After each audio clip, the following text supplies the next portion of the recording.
பாடி ரொம்ப ஹீட்டாக இருக்குது, 1 லிட்டர் கல் குடித்தா நல்லாயிருக்கும் அப்படின்னு சொல்லிட்டு ஒய்ஃப் கிட்ட பர்மிஷன் கேட்டேங்க. நீ வீட்டுக்கு வா, நான் சைடிஷ் செஞ்சு தரேன்னு சொன்னான். சரி, நானும் சந்தோஷமாக போனேன். போன இடத்துல கையில் ஒரு கரண்டியை கொடுத்து நீனே செய்யின்னு சொல்லிட்டா. சரின்ட்டு ஸ்டவ் ஆன் பண்ணிவிட்டு கடாயை வச்சு அதில் தேவையான அளவுக்கு எண்ணெய் ஊற்றணும். முட்டைக்கோஸில் போண்டா போட்டு தரேன்னு சொன்னால் சரின்னு வேடிக்கை பார்த்துட்டு இருந்தேன். முட்டைக்கோஸில் போண்டா போட்டு கொடுத்தாங்க.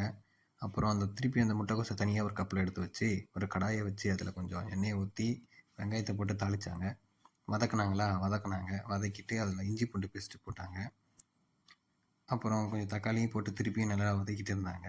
வதக்கிட்டு ஒரு 3-4 பவுடர் எடுத்து போட்டாங்க. என்ன பவுடர்னு தான் தெரியல. ஏதோ 3-4 பவுட்ரு போட்டாங்க. போட்டுட்டு நல்லா வதக்கிட்டு இருந்தாங்க. நானும் சும்மா அப்பப்போ தேவைப்படும் போதெல்லாம் வதக்கிட்டு இருந்தேன். அப்புறம் கிளாஸில் தண்ணி ஊற்றினாங்க. 2 கிளாஸ் தண்ணி ஊற்றிட்டு அந்த போண்டாவெல்லாம் பிச்சு திருப்பி அதிலே போட்டாங்க. அதில் போட்டு நல்லா ஃப்ரை பண்ணிகிட்டே இருந்தாங்க. கார்ன்ஃப்ளவர் மாவை எடுத்து தண்ணியில் கலந்து அதில் ஒரு 2 ஸ்பூனோ 3 ஸ்பூனோ ஊற்றினாங்க. ஊற்றிட்டு மறுபடியும் கிண்டினாங்க.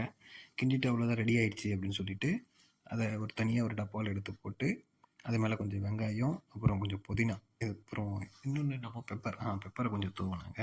தூவிட்டு அதை க்ளோஸ் பண்ணிவிட்டு இதை எடுத்துகிட்டு போ அப்படின்னு சொல்லி கிளப்பி விட்டுட்டாங்க. என்ன லாஸ்ட்டாக நான் கல்லை குடிச்சதுன்னு சொன்னால் ஒரு 7 இயர்ஸ் இருக்கும். 7 இயர்ஸ்க்கு முன்னாடி நான் அப்போ குடிச்சிருக்கு. அதுக்கப்புறம் இப்போ தான் போகிறேன், இருக்குமான்னு கூட தெரியல.